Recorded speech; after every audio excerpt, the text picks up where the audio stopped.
정부는 제가 겪어봐서 느끼는데 예. 제가 박근혜 정부 제가 탄생한 데 일조했던 사람이지만은 뭔가 모델하우스랑 실제 배달이 된 집이 다르기 시작하면은 그때부터 불만이 생기는 겁니다. 처음에 아니 그리고 청문회를 모면하기 위해서 하는 거라 그러면 저는 청문회 법률적 취지를 이 사람아 법률적 취지를 청문회 모면하기 위해서 하나 나왔습니다. 수많은 그 장관 후보, 총리 후보 청문회를 통과하기 위해서 다 그렇게 말하지. 저는 그렇게 말 안 하는 사람 누가 있었어? 대법원장이 그렇게 말 못한 사람들은 전부 청문회 통과 못했지. 전 대법원장이 그런 반법률적이라 생각하는 거예요. 그거는. 자, 여러분 진정하세요. 진정하세요.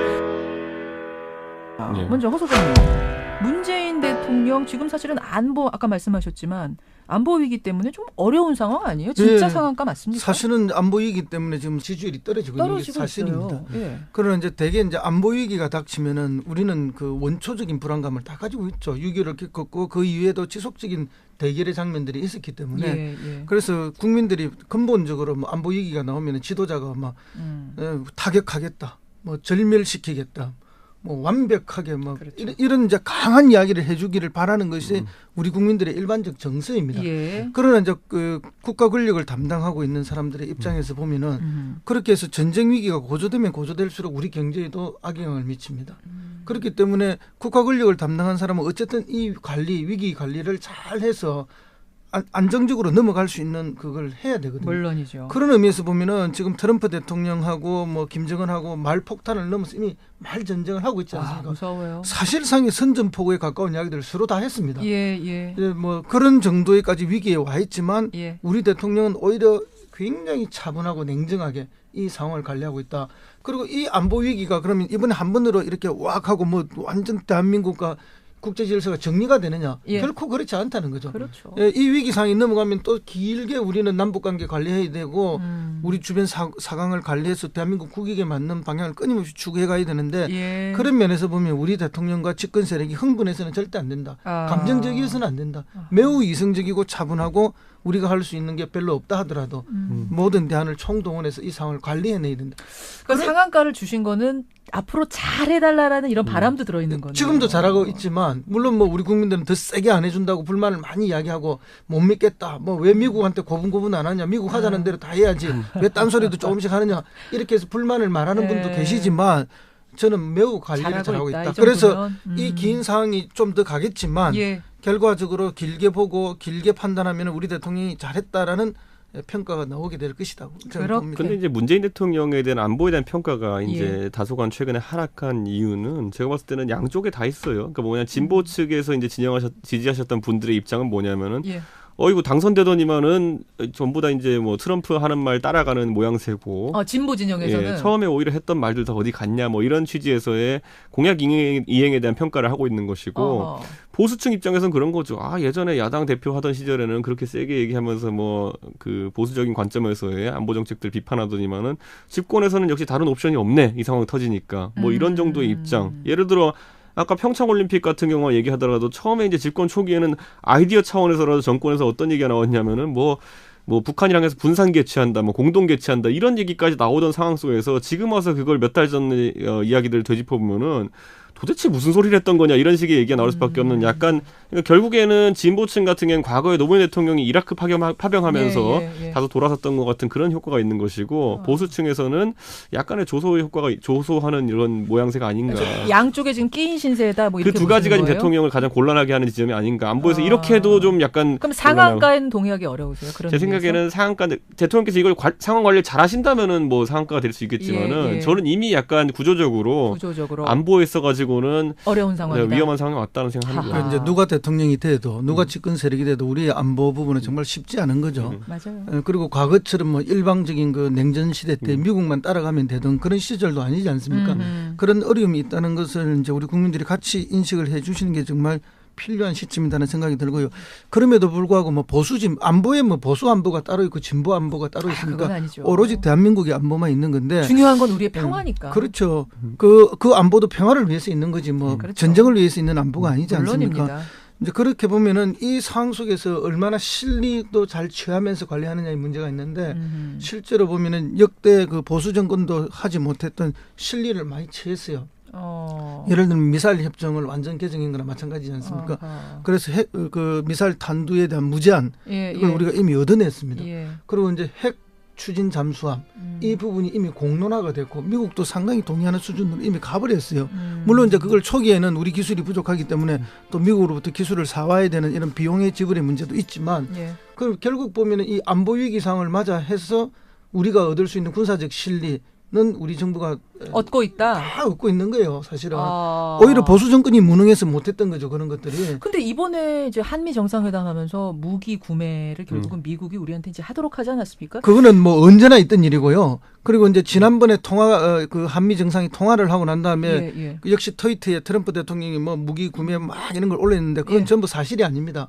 제가 확인해 본 바에 의하면 고위층이 확인해 본 바에 의하면은 박근혜 정부 때 도입하기로 했던 F-35라든지 이런 것들에 대해서만 이야기가 된 거고. 이미 얘기됐던 거 확인한 수준이다. 이미 결정된 거에 대한 확인이었지 새로운 거에 대한 것은 더 사들이는 건 아니다. 전혀 없었습니다. 전혀 그래요? 없었는데 마치 트럼프 대통령이 뭔가 새로운 게 더 있는 것처럼 그렇게 이제 페이스북에 올렸을 뿐이고. 그것도 국내 정치용이라고 보시는 그렇습니다. 거예요, 트럼프? 자기 국내 정치용이죠.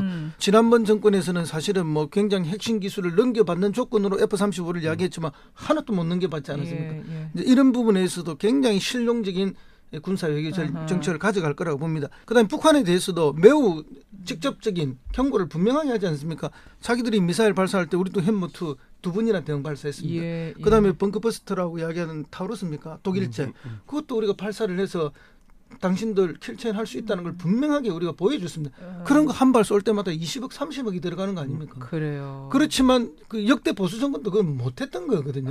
그럼에도 불구하고 문재인 정부에서는 강력하게 우리도 대응할 수 있다는 걸 실제로 보여주는 거예요. 굳이 얘기하면 지금 그런데 뭐 문재인 정부에서 과시하고 있는 무기들 전부 다 개발 또는 도입이 보수 정권 때 진행됐던 것이고 타우루스만 하더라도 도입이 이제 박근혜 정부 시절에 된 건데 지금 이제 문재인 정부의 새로운 그러면 어떤 무기 체계나 이런 것들 킬체인 같은 것들도 이번에 보면 사실상 아주 도입이 어렵다는 형식으로 결론이 나고 있거든요. 저는 지금 이 상황에서 문재인 대통령께서 뭐 안보도 그렇지만은 결국에는 어떤 정권이든지 가장 위기 상황은 뭐냐면은 공약 사항과 그다음에 나중에 실제 실현되는 상황이 달라지면 문제가 생기는 것이고 박근혜 정부는 제가 겪어봐서 느끼는데 제가 박근혜 정부 제가 탄생한 데 일조했던 사람이지만은 뭔가 모델하우스랑 실제 배달이 된 집이 다르기 시작하면은 그때부터 불만이 생기는 겁니다. 처음에 박근혜 정부에서 이거 하겠다 그랬는데 나중에 하는 걸 보니까 전혀 아니에요. 인사다 보니까 윤창중 같은 사람 들어보고 이래가지고 제가 처음에 얼마나 비판했는데 그러니까 그런 지점처럼 지금 예를 들어 생각해 보시면은 문재인 정부 초기에 아젠다로 세웠던 거, 에드벌론 띄웠던 것들 다 어디 갔나 싶은 생각이 드는 게 사드 배치, 전략성 모호성 유지하겠다 그랬는데 지금 이미 임시 배치 급하게 하는 걸로 결정 났고 뭐 한일 군사 정보 보호 협정 다 이미 갱신하는 걸로 결론 났고 그거 외에도 보면 4대 강도 상시 수문 개방하겠다 했다가 이제 안 하는 걸로 결론 났고 결국에는 지지층이 봤을 때 이거 약간 모델하우스랑 지금 배달된 집이 다른데라는 생각이 들기 시작하면은 이게 왜 중요하냐면은 어느 정권이든지 후보 시절에 공약을 만들 때는 내 철학대로 만듭니다. 내가 생각하는 대로 내 머리가 가는 대로 만들게 되는데 나중에 실제 해보니까 안 된다 그러면은 몸이랑 머리랑 따로 노는 순간이 더 와요. 그렇게 되니까 그런 지점이 이제 나타나기 시작했다는 걸 아주 위험한 징표로 받아들여야 되고 저는 그 핵심 지지층이 여기에 대해서 이제 조금씩 반응하고 있다는 게 저는 오히려 위험한 지점이라고 봅니다. 자, 제가 정리 좀 하겠습니다. 끝이 안 나요. 이 토론은 끝이 안 나기 때문에. 그러니까 지금 허 소장님은 하여튼 지금 할 수 있는 환경에서 최선을 다하는 거다. 그런 의미에서 상한가 잘하고 있는 거다. 문재인 대통령 상한가로 허 소장님은 골라오셨고 이준석 최고위원님은 상한가 뭐 골라오셨어요? 전 김명수 대법원장 골랐습니다. 아까 김명수 대법원장이라고 하셨죠. 네.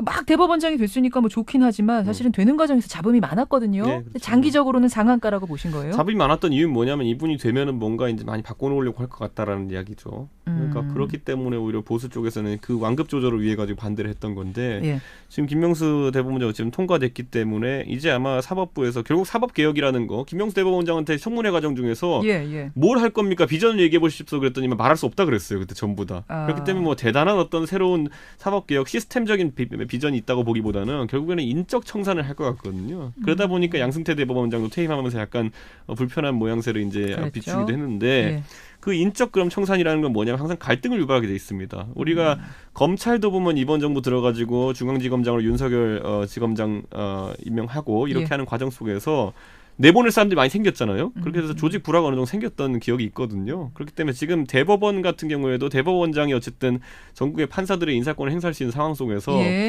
딱 지금 당장 생각 드는 거 지금 예를 들어 진영적으로 봤을 때 진보 진영에 있는 분들 같은 경우에는 영장 전담 판사분들한테 굉장히 불만이 많습니다 지금. 그럼 이분들에게 가지고 돼 있는 압력이 뭐냐면은 인사 요구거든요 지금. 그러니까 이 김명수 대법원장을 임명한 쪽에서의 인사 요구는 그건데 그렇다면은 이걸 과연 실행할 것이냐? 그럼 영장 전담 판사들을 예를 들어 교체하는 게 가능하다면 그렇게 했을 때 이제 법적 안정성이 항상 문제되는 거죠. 예를 들어 판사 바뀌었더니만은 판결의 어쨌든 방향성이 바뀐다. 뭐 예전에는 뭐 영장 청구했을 때 기각 났던 것이 갑자기 이제 영장이 승인되기 시작한다라고 한다면은 그런 전환이라는 게 급격하게 받아들여질 수 있기 때문에 또 하나의 사회적 갈등의 시작이 될 수 있거든요. 그러니까 결국 김명수 대법원장 입장에서는 굉장한 사법개혁을 함과 동시에 있어가지고 그런 반발을 무마해야 되는 굉장히 고차 방정식이 풀어야 되는 임무가 부여된 겁니다. 이슈의 중심에 계속 설 거라는 의미에서 상한가를 주신다 이런 말씀. 그렇죠. 김명수 대법원장이 실질적으로 임명할 수 있는 게 그러니까 헌법재판관 9명 중에 3명 지명 가능하고 그렇죠. 대법관 13명을 임명 제청할 수 있고 하지만 거기에서 파생되는 인사가 있기 때문에 결과적으로는 100명 넘게 인사에 영향을 미치는 거죠. 100명이 수백 명이라 보고 있죠. 전국의 판사들한테 실질적으로 인사권이 닿을 수 있다. 물론 그걸 직접 행사하든지 간접 행사하든지 간에 그렇다고 보고 있는 거죠. 김명수 대법원장이 결국은 인적 청산 시도하면서 조직의 불안을 가져오지 않겠는가 이제 이게 염려하는 그리고 지점이신 조직 건데. 사람에 대한 것보다 어떤 사법 체계가 갖고 있는 법적 안정성이라는 거 있지 않습니까? 흔드는 게 아닌가. 그러니까 갑자기 판결이 뒤바뀐다든지 하는 부분이 있으면은 혼란스러울 수 있기 때문에. 그래서 바른정당 자유한국당이 그렇게 반대했던 건데 허 소장님. 예, 그 지나친 기우고요. 결국 사법 판결은 늘 보수 세력이 이야기하는 것처럼 아니 보수 세력뿐만 아니라 모든 국민이 이야기하는 것처럼 결국 교과서적인 거 아닙니까? 법과 양심에 따라서 재판하는데 왜 그러면은 그 다른 분들이 재판한 건 다 법과 양심에 따라서 한 거고 이 대법관이 들어오고 나서 재판관들이 그러면 재판하는 건 법과 양심에 따라 하는 것이 아니라 정치적 영향을 받아서 하는 거라는 전제를 가지고 이야기하는 편견이 있는 거 아니냐? 편견을 가지고 있는 거죠. 근데 이제 성향이라는 거는 존재하지 않아요. 성향은 존재하죠. 그러면 최근에 이제 영장 전담 판사들 비판했던 거는 의미가 없는 거죠. 그 법과 양심에 의해서 판단한 건데. 그렇죠. 그러니까 비판은 할 수가 있지만 일반 시민들이 그 비판 때문에 영장 전담 판사들을 마음대로 교체하거나 마음대로 인사권을 행사할 것이다. 그것도 저는 기우라고 봅니다. 그래서 지켜보자는 거죠. 그거를. 그러니까 미리 그렇게 이제 당연히 이런 식으로 나쁘게 하고 임의적으로 할 것이고 인적 청산을 할 것이다. 걱정하지 말아라. 걱정을 하는 것이 아니라 걱정을 넘어서 미리 비판하는 거죠. 비판을 넘어서 미리 비난하는 그런 논조들이 지금 너무 많다는 거죠. 그래서 제가 볼 땐 결코 그런 일은 없을 것이다. 아니, 왜냐하면 이건 지적하고 넘어갔는데 김명수 후보자가 청문회 과정 속에서 사법개혁의 시스템적 방향성을 물어보는 질문에 대해 가지고는 다 답을 하지 않겠다라고 얘기했어요. 아니요. 답을 하지 않겠다라는 게 좀 의심스럽다. 아니요. 저는 뭐 전혀 의심스럽지 않다 생각하고요. 그렇게 말씀하시는 거는 한마디만 하면 또 말꼬리를 잡고 끊임없이 공격하기 때문에 그걸 두려워하는 사람이 그렇게 대법원장을 합니까? 인준을 잘 넘어가야 되는 거고 실제 일에서는 이미 자기가 밝힌 게 있죠. 그러니까 이제 수직적 그 행정 체계가 오히려 법원을 지배하고 있다. 그것을 수평적으로 가능하면 좀 바꿔내겠다 하는 거는 뭐 이제 각 지방 법원이라든지 이런 데서의 충분히 가능한 것이죠. 아니 그리고 청문회를 모면하기 위해서 하는 거라 그러면 저는 청문회 법률적 취지를 아이고 이 사람아 청문회 모면하기 위해서 나왔습니다. 수많은 그 장관 후보, 총리 후보 청문회를 통과하기 위해서 다 그렇게 말하지. 저는 그렇게 말 안 하는 사람 누가 있었어? 대법원장이 그렇게 말 못한 사람들은 전부 청문회 통과 못했지. 전 대법원장이 그런 반법률적이라 생각하는 거예요. 자,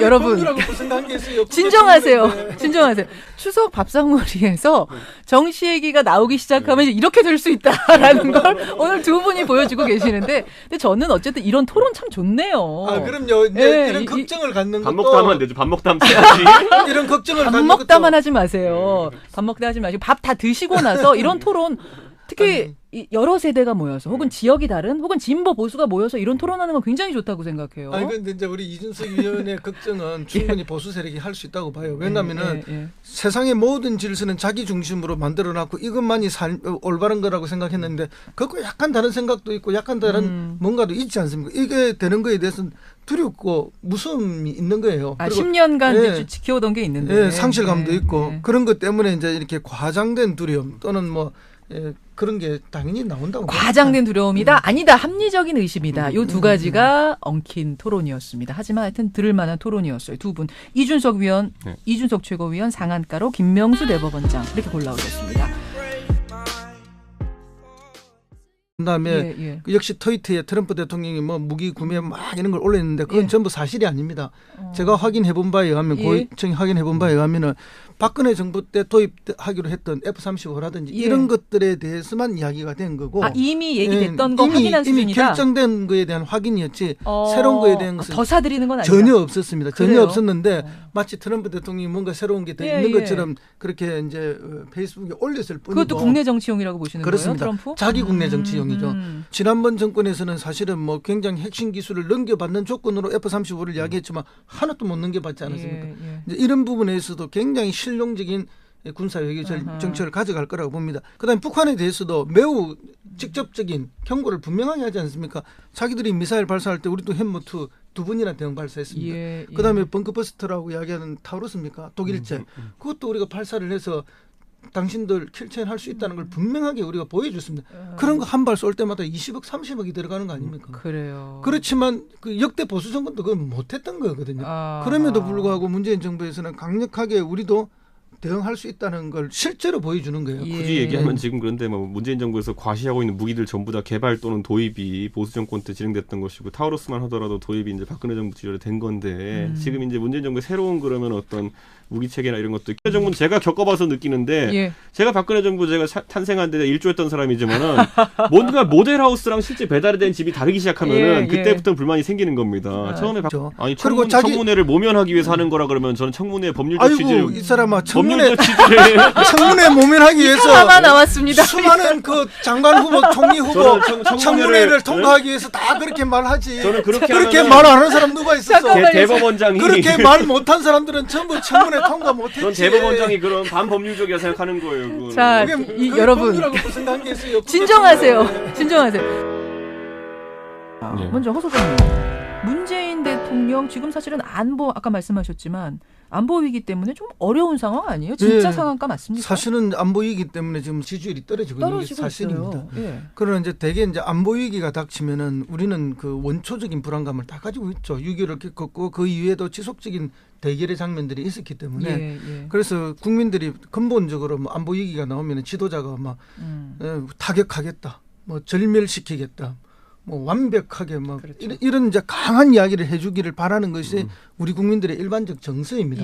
그러나 이제 그 국가 권력을 담당하고 있는 사람들의 입장에서 보면은 그렇게 해서 전쟁 위기가 고조되면 고조될수록 우리 경제에도 악영향을 미칩니다. 그렇기 때문에 국가 권력 대통령에 대한 안보에 대한 평가가 이제 다소간 최근에 하락한 이유는 제가 봤을 때는 양쪽에 다 있어요. 그러니까 뭐냐 진보 측에서 이제 지지하셨던 분들의 입장은 뭐냐면은. 이거 당선되더니만은 전부 다 이제 뭐 트럼프 하는 말 따라가는 모양새고. 진보 진영에서는. 처음에 오히려 했던 말들 다 어디 갔냐 뭐 이런 취지에서의 공약 이행에 대한 평가를 하고 있는 것이고.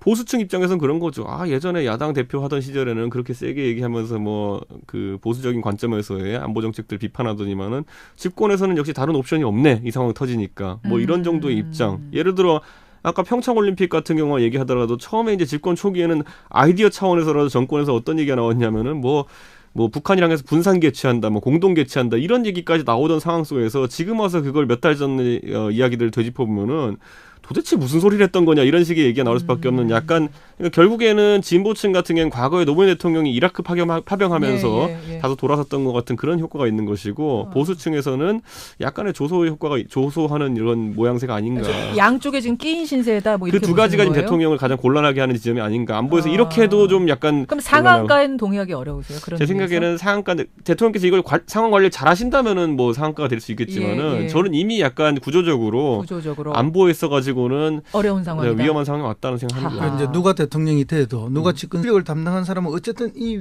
위기 관리를 잘해서 안정적으로 넘어갈 수 있는 그걸 해야 되거든요. 물론이죠. 그런 의미에서 보면은 지금 트럼프 대통령하고 뭐 김정은하고 말 폭탄을 넘어서 이미 말 전쟁을 하고 있지 않습니까? 무서워요. 사실상의 선전포고에 가까운 이야기들을 서로 다 했습니다. 뭐 그런 정도에까지 위기에 와 있지만 우리 대통령은 오히려 굉장히 차분하고 냉정하게 이 상황을 관리하고 있다.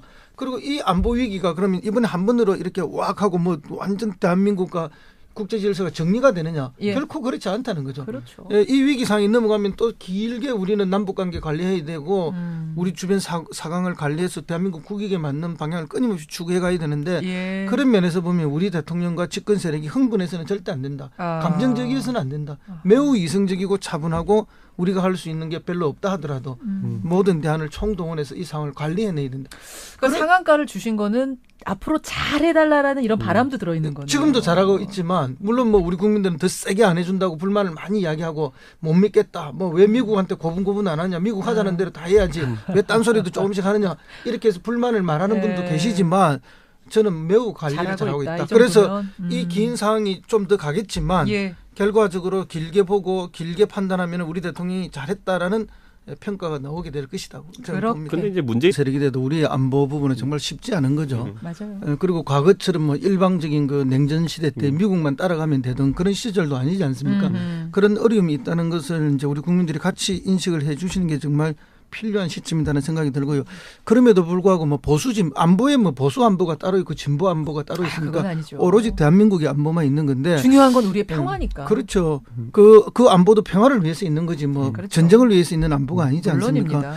이제 그렇게 보면은 이 상황 속에서 얼마나 실리도 잘 취하면서 관리하느냐의 문제가 있는데 실제로 보면은 역대 그 보수 정권도 하지 못했던 실리를 많이 취했어요. 예를 들면 미사일 협정을 완전 개정한 거나 마찬가지지 않습니까? 그래서 그 미사일 탄두에 대한 무제한 이걸 우리가 이미 얻어냈습니다. 그리고 이제 핵 추진 잠수함 이 부분이 이미 공론화가 됐고 미국도 상당히 동의하는 수준으로 이미 가버렸어요.